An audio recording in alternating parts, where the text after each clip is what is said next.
Olá, pessoal, tudo bem? Meu nome é professor Fernando Moraes Rodrigues. Estaremos, a partir de agora, trabalhando na disciplina de metodologia científica da pesquisa. Deixa eu preparar nosso ambiente. É com muita alegria que nós recebemos vocês aqui. Então, vamos lá. Antes de mais nada, eu vou trazer para vocês como eu estruturei essa aula, né? Acredito que nos nossos próximos 2 encontros a gente vai conseguir contemplar todos esses aspectos conceituais que a gente considera também como conceitos base na compreensão da metodologia de pesquisa científica, né? Entender o que é uma pesquisa, entender o que é como que se define metodologia e metodologia científica, entender o conceito de conhecimento, entender o conceito do que é o senso comum, o que é o conhecimento científico e também o que é ciência. Ok, pessoal? Então vamos lá.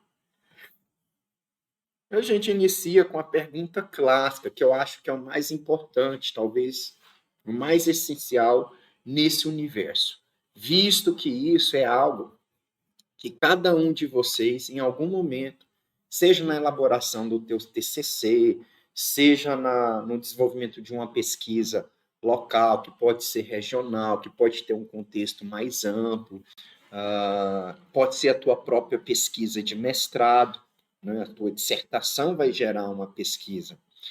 A tua tese de doutorado também é fruto, né, de uma pesquisa. No final, você vai perante uma banca composta por professores ou por pesquisadores ou professores que são pesquisadores. Você vai defender a sua tese, vai apresentar o resultado do seu tempo, anos, meses de dedicação, e isso é o reflexo, é o resultado da sua pesquisa. A gente usa muito Gil, né, como um dos autores que melhor exemplifica o que é pesquisa, o que melhor define. Então, se vocês acompanharem aí, a gente pode entender a pesquisa como procedimento racional e sistemático que tem como objetivo o quê? Proporcionar respostas aos problemas que são propostos. Então, veja, pessoal, só se dá início a uma pesquisa se existir uma pergunta. A pergunta costuma ser essa dúvida para a qual se quer buscar a resposta. Eu até destaquei isso aqui embaixo, chama a atenção de vocês, porque se torna, nesse momento, a sua mola propulsora. A dúvida que nós temos, ou a dúvida que você tem especificamente em relação a algum tema ou algum assunto que se quer explorar, é o que faz você, enquanto pesquisador, buscar resposta para aquela questão, buscar resposta para aquela dúvida. Prosseguindo ainda com Gil, a pesquisa desenvolve-se por um processo, então, constituído de várias fases, a gente vai entender um pouquinho de todas essas fases, desde quando? Desde a formulação do problema até a apresentação e discussão dos resultados. E aí a gente vai entendendo que toda proposta de pesquisa ela pode ser estruturada com um conjunto, tá, de fases, vamos assim titular, que são comuns quando se fala em pesquisa. Então, a gente vai ter uma introdução, em algum momento a gente vai ter o objetivo daquela proposta de pesquisa, nós vamos ter a metodologia que vai ser utilizada, como também, como bem disse Gil, vai chegar um momento em que nós vamos também apresentar os resultados desta pesquisa. E não é só apresentar os resultados, culmina geralmente com a discussão desses resultados. E aí, a gente, com isso, chega ao final da pesquisa, que se traduz nas considerações finais, que a gente costuma colocar lá na nossa dissertação, na nossa tese, na nossa monografia, o TCC, de maneira geral. Ok, pessoal? Então, vamos prosseguir. Mas quais razões para se pesquisar? O porquê de pesquisar? A gente costuma elencar dois fatores, duas razões para isso. Acompanhe aí, olha. Uma dessas razões, ela pode ser de ordem intelectual. Sim, o que seria essa razão esse motivo de se fazer a pesquisa por uma questão intelectual.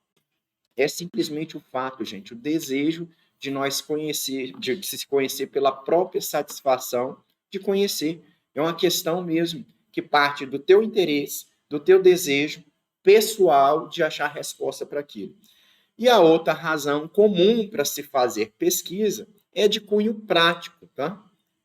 Esse desejo diferente do outro, né? Esse desejo de conhecer com vistas a fazer algo de maneira mais eficaz. É o que a gente costuma fazer em termos práticos, o que acontece na dissertação, na tese. Então, quando se deseja tornar a tua pesquisa algo muito mais palpável, algo de maneira mais eficaz, como resultado, como fruto da tua proposta de pesquisa, a gente tem aí a razão mais no sentido mais prático, traduzindo dessa forma. Agora que a gente entendeu o que é pesquisa, nós vamos então passar por que é metodologia. Vamos tentar entender o significado da palavra. Né? A palavra método, inicialmente, né, vem, né, do grego métodos. Métodos né, significa, literalmente, vamos pensar assim, caminho para se chegar a um fim.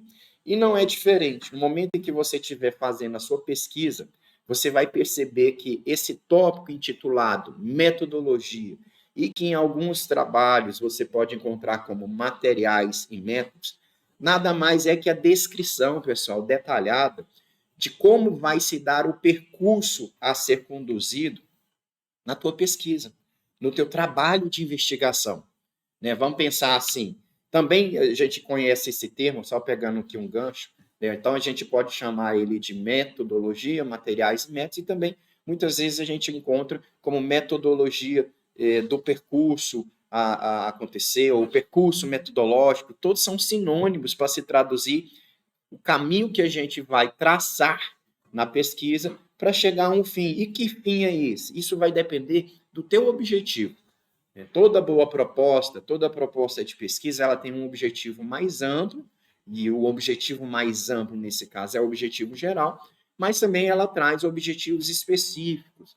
Nada mais é do que você, então, a partir do momento em que você elenca, pontua, define esses objetivos específicos, você vai, claro, achar resposta, achar maneira de executar os mesmos com o fim de atender a tua pergunta instigadora, a tua dúvida inicialmente, que, como eu disse agora há pouco, foi a mola propulsora que fez você pesquisar, tá? Então, prosseguindo, né? Então, em termos literal, métodos, como a gente já viu, que deriva da palavra do grego, significa, então, caminho para chegar aonde? A um fim.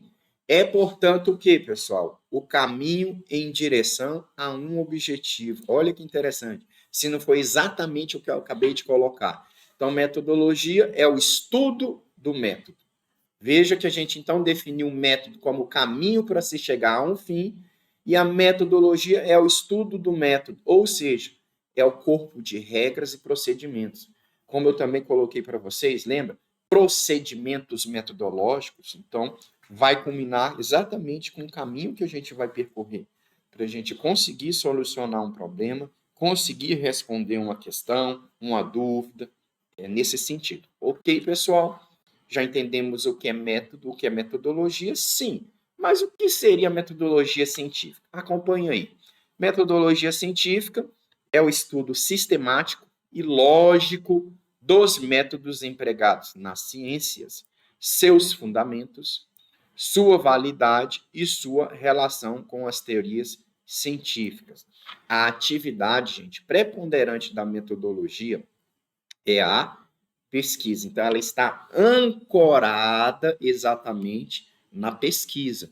Sempre, tá? Sempre levando a lógica, o conhecimento sistematizado a ser empregado. Tá? É o uso da ciência na sua essência, vamos assim dizer, para você ter condições de validar tudo aquilo que você, ao longo do seu trabalho, vai encontrando. tá? Então, nada é baseado ou inventado da sua cabeça, né? Existem, então, fundamentos, aportes, teorias científicas que vão corroborar, ou muitas vezes, você sabe o que pode acontecer?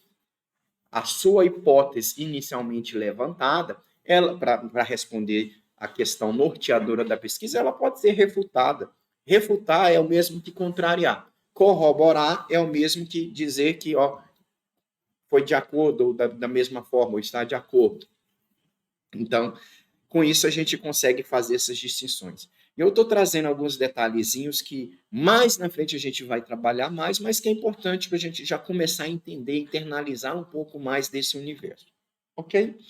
Prosseguindo, então, agora nós vamos, no dia de hoje, definir também o que é conhecimento. Então, a gente já entendeu o que é uma pesquisa, Gil deixou isso claro para a gente, eu acho que eu também consegui contextualizar isso. Depois a gente entendeu o que é método e metodologia, e agora, antes desse slide, a metodologia científica. Mas o que é conhecimento? Como que a gente pode entender o conhecimento? Se a gente for fazer uma tradução literária da palavra, podemos dizer que é o ato de conhecer? Sim, vamos dar uma olhada nesse slide. O ato de conhecer diz respeito a quê? A relação que se estabelece, olha aí, gente, entre a consciência que conhece e o objeto a ser conhecido. Além disso, nós temos o produto do conhecimento, que é o quê? Que é o resultado do ato em si. Olha só que interessante. O produto do conhecimento é fruto, então, dessa consciência de que se conhece o objeto a ser conhecido. Então, enquanto produto, que é resultado desse ato, nós temos o conjunto de quê? De saberes acumulados e recebidos pela tradição. Certo? Vamos ver que tipos de conhecimento, então, nós temos. Já devem ter ouvido falar no conhecimento empírico. Se não ouviu, acompanhe aí, então, no nosso slide. Ele surge a partir da interação, gente, da observação do ser humano com o ambiente ao redor. É aquele conhecimento observável, que você adquira a partir da observação. Esse é o conhecimento empírico, tá? Então, tudo que você consegue notar no ambiente que está ao seu redor, né? O dia em que observou-se a maçã se desprender da árvore, percebeu-se que existia uma força puxando essa maçã sempre no sentido vertical, de cima para baixo, e depois se descobriu que isso era uma ação da gravidade, foi inicialmente um conhecimento empírico, que posteriormente foi corroborado, foi investigado e se descobriu vários outros parâmetros físicos, né? E a astrológica explicava tudo isso aí com o avançar da ciência. Mas o primeiro ato em si, de fazer a observação, imaginar e se questionar por que toda vida cai, né, e se concluir depois que isso era fruto de uma força G atuando, foi fruto inicialmente de um conhecimento empírico, tá? Então, como é que a gente entende isso de uma outra forma? Se sabia que tudo que se desprendia caía, da mesma forma, tudo que você jogasse para cima, ele ia ter que também cair. Então, era um conhecimento pautado no que está acontecendo ao redor. O outro tipo de conhecimento não poderia ser diferente, esse é o científico. Esse, diferente do empírico, ele dá respaldado no uso lógico do pensamento crítico. Ele não leva em consideração o eu acho, eu acredito porque eu observei. Não, aqui tem que haver uma lógica, ela engloba fatos que foram comprovados. Então, se a gente pegar ainda o exemplo da maçã que caiu, e naquela época não sabia que força é que fazia a maçã cair, sempre no sentido vertical, de cima para baixo, posteriormente, cientificamente, se comprovou que essa força, depois conhecida como gravidade, ela existe, que foi possível comprovar, enfim, até chegar no que se conhece hoje a respeito. Então, esse é um exemplo de conhecimento científico. Além desse conhecimento, nós temos também o filosófico, gente. O filosófico, ele já é baseado nas reflexões que o homem faz sobre todas as questões, né?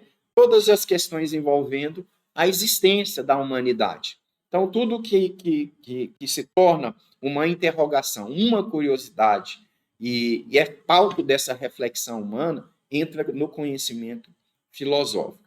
E aí nós temos também o conhecimento religioso, que esse é baseado aonde? Como já sabemos, e o próprio nome nos leva a concluir isso, na fé religiosa. E aqui a gente não está levando em consideração religião, nós estamos ponderando a religiosidade de uma maneira mais ampla, mais universal, independente do tipo de religião. Então, ela é puramente baseada na fé que cada um tem. É o que a gente chama aqui de fé religiosa, acreditando, então, que essa é o quê? É a verdade absoluta.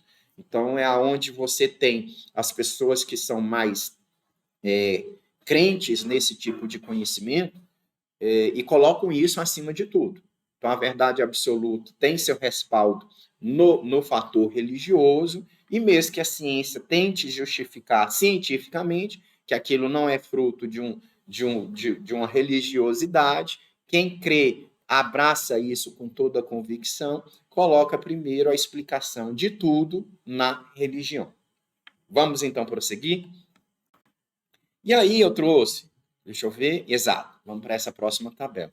Eu trouxe alguns aspectos que resumem bem esses 4 conhecimentos, o empírico, o científico, o filosófico e o teológico, e nós vamos ponderar bem rapidinho, só para deixar isso um pouco mais claro na cabeça da gente, esses 4 tipos de conhecimento, tá? Então vamos lá. A gente inicia com a perguntinha, ó, o que é? Gente, vou me desculpando, eu estou usando o mouse, não estou com a minha mesa digitalizadora, nem a minha pena, então fica bem, às vezes, difícil manipular o mouse para destacar algumas palavras. Mas vamos lá. Vamos pegar, então, o conhecimento empírico. Lembra que é aquele conhecimento do ambiente. Então, esse tipo de conhecimento surge a partir de quem? Da interação do ser humano com o ambiente que o rodeia. Em termos de valor, o que a gente pode dizer do empirismo? Ele é valorativo, apoiando-se em quê? Nas experiências pessoais. É aquilo que eu vivencio, aquilo que eu observo, que eu posso dizer, olha, a minha experiência já, a minha prática em determinada questão me faz afirmar isso. E geralmente é verificável. Então, como no exemplo da maçã, foi possível depois verificar que realmente todo objeto que era jogado para cima ou se desprendia de algum lugar, sempre caía no sentido vertical, no sentido da força G, de cima para baixo. Lembra do conceito científico, né? Conhecimento científico engloba informações e fatos que foram comprovados, tendo como base análise e testes científicos. Esse aqui mais respaldado na lógica, né? No respaldo científico. O valor dele é factual e lida com fatos e ocorrências. Então, você não coloca a sua subjetividade, o seu achar. O achismo não entra no científico. Compreende que o científico ele tem que ser mais amparado em fatos. Não é permitido você supor nada. Tem que se verificar. E aí, quando a gente fala em se verificar, é tornar isso observável de maneira técnica e científica. E também é verificável, tá? O filosófico, né, como a gente disse, é o conhecimento lógico racional, orientado pela construção de conceitos. Ele tem um cunho valorativo, pois lida com hipóteses e teorias que podem ou não ser comprovadas. Né? A sua verificação ela é assim, ela pode ou não ser verificável. E o teológico, né? Que é a questão da religiosidade. Em termos de valor, ele é valorativo, apoiando-se nas doutrinas sagradas. A verdade absoluta, como eu disse para vocês, ela está pautada na crença que cada um tem, porém, a sua verificação, diferente do científico e do empírico, ela não é verificável. Tudo bem, pessoal? E aí, para nós encerrarmos a nossa aula de hoje, nós temos o que é senso comum. Aí eu trouxe essa imagem para a gente ilustrar, entender bem, de uma forma bem engraçada, inclusive, porque de fato é isso que acontece, e essa imagem reforça, o que é o tal do senso comum. Então vamos lá, esse senhor está ali tocando suas ovelhinhas, e aí ele vai e fala, né? Vamos supor que existisse a possibilidade de uma comunicação entre o senhor e as ovelhas, ele vai lá e fala, ei Maria, vai. Ei, Maria vai com as outras. Aí, a tal Maria vai com as outras responde: não me chamo Maria. É interessante, porque quando a gente pensa nessa questão do senso comum, inclusive, foi o que fez a teoria do geocentrismo e heliocentrismo naquela época. Né? Naquela época em que se dizia que a Terra era o centro do universo. Olha só essa imagem que eu trouxe para vocês. Né? Essa coisa de, poxa, a Terra era o centro do universo e todo mundo abraçou essa tese. Ninguém questionou, ninguém levantou uma hipótese contrária. A primeira pessoa que tentou fazer isso foi severamente condenada. Né? Até que se provou que não, a Terra não é o centro do universo. Nunca foi. E todos os planetas, em vez de estar, inclusive o Sol, girando ao redor da Terra, era o contrário. Né? Esses corpos celestes estavam girando ao redor do Sol. Compreendem, pessoal? Então é isso que acontecia. Certo? Vamos avançar então um pouquinho. Quais são então as características gerais? Vamos lá. Primeiro, é crença não justificada. Depois a gente tem a aceitação, aceita, na verdade, uma explicação sem a questão do questionamento. Em seguida, o senso comum permite você apoiar-se na tradição e na expectativa coletiva da comunidade, ou não na investigação, e ela nasce também da experiência acumulada. Então, entender o senso comum, ele está baseado também muito nessa situação de você imaginar ou a coletividade ditar, dizer algo, e, de certa forma, por uma questão até cultural, tradicional, você vai e acompanha o que a comunidade propõe. E não necessariamente você vai investigar. Esse é sempre o exemplo do heliocentrismo, né? Essa coisa do Sol ser o centro do universo. Aquilo, posteriormente, é que foi fruto de uma investigação que culminou com a explicação de que a Terra não era o centro do universo. Né? Os corpos não ficavam girando ao redor da Terra, como a gente viu no slide anterior. Mas até que isso acontecesse, isso virou, então, uma tradição acreditar que Terra, sim, era o centro do universo. Então, surge daí a expectativa coletiva da comunidade como um todo. Então, a gente acaba conceituando conhecimento científico como um conhecimento baseado mais na percepção do que na razão. Tudo que é mais racional, ele é passível de uma interpretação mais investigativa, mais científica. Como eu disse para vocês, o conhecimento científico ele tem um respaldo mais na ciência, mais nas teorias, mais em fatos. A pessoalidade, ela não pode entrar como a resposta à explicação dentro do conhecimento científico. Quando a pessoalidade ela é a que predomina ali, você trata de um conhecimento empírico. E mesmo assim, como a gente também já aprendeu, o conhecimento empírico ele é verificável, assim como o conhecimento científico. Porém, já vimos também que o conhecimento teológico esse não é tão verificável como o filosófico, que pode ser verificável e não verificável. Então, só para prosseguir, é o modo mais elementar de conhecer o mundo. A gente tem como permitir criar representações do mundo ligadas a um significado subjetivo e ele é acrítico, né? Pois não sendo justificado, identifica as representações com a realidade. Ok, pessoal? Então, por hoje nós vamos encerrar nossa aula.